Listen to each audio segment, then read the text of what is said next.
పొదరిల్లు సీరియల్‌లో ఏం జరిగిందో తెలుసుకుందామా? ఇంకా స్టోరీ విషయం లేకపోతే శైలజకి బలవంతంగా పెళ్లి చేయాలని చెప్పేసి కళ్యాణ మండపం దగ్గరకైతే తీసుకొస్తారు. ఇంకా శైలజ చెప్తుంది, "నాకు ఈ పెళ్లి ఇష్టం లేదు. నేను కేశవానే లవ్ చేస్తా ఉన్నాను" అని చెప్పనేసరికి, ఇదంతా అవ్వడం పనే కాదు. ఎట్టైనా సరే నువ్వు కేశవాన్ని వదిలేసి మేము చెప్పిన వాళ్ళనే పెళ్లి చేసుకోవాలని చెప్పేసి వాళ్ళ నాన్న గాని, వాళ్ళ అమ్మ గాని, వాళ్ళ అన్న గాని బలవంతంగా మాట్లాడుతా ఉంటారు. నాకిష్టం లేదు కుయ్యో, మొర్రో అన్నా కూడా వాళ్ళమ్మ శైలజ అనేది చంపదబ్బా కొట్టి మరీ పెళ్లి చేస్తానని చెప్పి బలవంతంగా అయితే పెళ్లి చేయడానికి అయితే ట్రై చేస్తా ఉంటారు. ఇంకా ఆ పిల్లకి ఏం చేయాలో తెలీదు, ఎలా చెప్పాలో తెలీదు. చుట్టుపక్కల వాళ్ళకి చెప్తుంది, పెళ్లి కొడుకు కూడా చెప్తుంది. నువ్వంటే నాకు ఇష్టం లేదు. నేను కేశవ అతన్ని లవ్ చేస్తున్నానంటే ఇవన్నీ నాకు తెలుసు. ఈ రోజుల్లో లవ్ అనేది కామన్ కదా! అందుకే ఏం పట్టించుకోను నేను. నాకు అట్లాంటి పట్టింపులేం లేవంటే, ఓరి ఎదవ నేను పెళ్లి చేసుకుంటే ఎంగిలి చేసుకున్నట్టు అవుతుందిరా అని తిడుతుంది. అవే ఎన్నైనా అనుకో నేను చేసుకునేదే చేసుకున్నాను అని చెప్పి అతనైతే ఎట్టైనా సరే బలవంతంగా పెళ్లి చేసుకోవాలని చెప్పేసి అంటా ఉంటాడు. ఇంక అమ్మాయికి ఏం చేయాలో, ఎట్లా పాలు పోవాలో అర్థం కాదు. నేను ప్రెగ్నెంట్‌ని అని చెప్పేస్తుంది అంతే.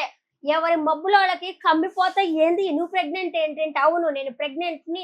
నువ్వు చేసుకుంటే కూడా నా కడుపులో ఉన్న బిడ్డ పెరుగుతా ఉంది. ఆ బిడ్డకి తండ్రి కేశవానే అవుతాడు. నువ్వు చేసుకున్నా కూడా నేను అతనితోనే వెళ్ళిపోతాను అని చెప్పేసి అయితే మాట్లాడుతుంది. ఇంకా పెళ్ళికొడుకు వచ్చేసి, ఇంకేం చేసుకుంటావా? అమ్మాయిని చేసుకోమంటే చేసుకుంటాను గానీ, అమ్మని నేనైతే చేసుకోలేను గదా! నా వల్ల గాదు అని చెప్పేసి తనైతే చెప్తాడు. ఇంకా హమ్మయ్య! బతికిపోయాను అని చెప్పి అనుకుంటుంది. వాళ్ళ నాన్న గూడా ఉండేసి, "ఎందుకమ్మా నీ లైఫ్ నువ్వు నాశనం చేసుకుంటున్నావు? ఎందుకమ్మా అబద్ధాలు చెప్తున్నావు?" అంటే, "మీరు నమ్మినా, నమ్మకపోయినా నేను ప్రెగ్నెంట్‌ని. పోదాం పదండి. కావాలంటే డాక్టర్ దగ్గరికి చూసుకుందాం పదండి" అని చెప్పేసి చెప్తది. కానీ ఇంత ఇంత ఇంత టక్ టక్ టక్కుమని ఐడియా వచ్చేసింది చూసావా? ఆ అమ్మాయికి సూపర్ అసల. ఆ అమ్మాయికి ఐడియా వచ్చేసి నేను ప్రెగ్నెంట్‌ని అని చెప్పేసిందిగా. సరే హమ్మయ్య! ఫైనల్‌గా పెళ్లి అయిపోయింది. ఎట్ట చేయాలో, ఏం చేయాలో తెలియక నేనేమనుకున్నానంటే కళ్ళు తిరిగి పడిపోతుందేమో అనుకున్నా. అట్ట కాదు, నేను ప్రెగ్నెంట్ అని చెప్పేసింది కదా! ఇంకేం చేస్తారు, ఆ పెళ్లయితే ఆగిపోతుంది. హమ్మయ్య! బతుకు జీవడా బతికాను అని చెప్పి అనుకుంది. ఇంకా వీళ్ళంతా మాధవ వాళ్ళంతా పూజ చేసుకుంటారు కదా! ఒక ఆవిడ ఒళ్ళోకి అమ్మవారు పూనుతుందనమాట. అంతే ఇంకా మాధవకొచ్చేసి "నువ్వు అనుకున్నదే జరుగుతుంది" అని చెప్పంటుంది. తిన్న ప్రసాదం తింటుంది.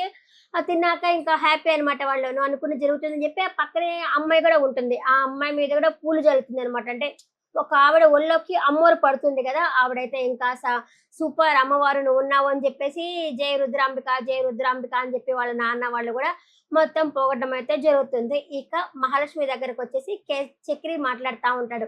"థాంక్స్ అండి. మా గురించి మీరింత చేశారు" అంటే, "మా గురించి గాదు, మన గురించే చేశాను. మన ఫ్యామిలీ గురించే చేశాను" అని చెప్పేసి తనైతే మాట్లాడుతుంది.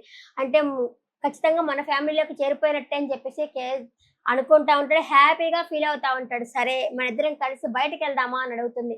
సరే వెళ్దాం పద అని చెప్పని అనేసరికి ఏముంది అంటే, "ఏమీ లేదు సైకిల్ ఉంది" అని చెప్పంటాడు. సరే సైకిల్‌లో పోదామా అని అడుగుతుంది. పోదాము అని చెప్పనేసరికి, "సరే అండి.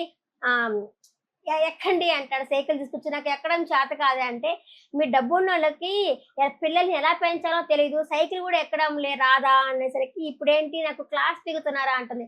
పొదరిల్లు 1 కాదు గదా! పొదరిల్లు 2 తీసుకున్నా గూడా నేను మీకు క్లాస్ పీకలేనులెండి. రండి సరదాగా అలా పోదాము అని జెప్పేసి అమ్మాయినైతే సైకిల్ ఎక్కించుకొని అట్లా సరదాగా పోతుంటారు. సూపర్ అనిపిస్తుంది. ఇంకా మహాలక్ష్మి గూడా మారిపోయి ఆ ఇంటికి కోడలుగా సెటిల్ అయిపోతుంది అని జెప్పి నాకైతే అనిపిస్తా ఉంది. చాలా మందికి అట్లా ఉంటే బావుండు అనిపిస్తుంది గదా! సరే ఇంకా వాళ్ళిద్దరైతే హ్యాపీగా పోతా ఉన్నారు.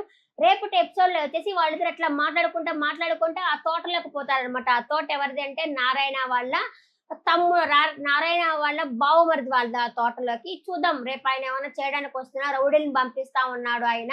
చూద్దాం ఏం జరుగుతుందో ఏమో! ఈరోజైతే ఎపిసోడ్ అయితే బావుంది. అసలు ఈ అమ్మాయి ఇచ్చిన ట్విస్ట్ అయితే అదిరిపోయిందసలు, శైలజ ఇచ్చిన ట్విస్ట్ అయితే.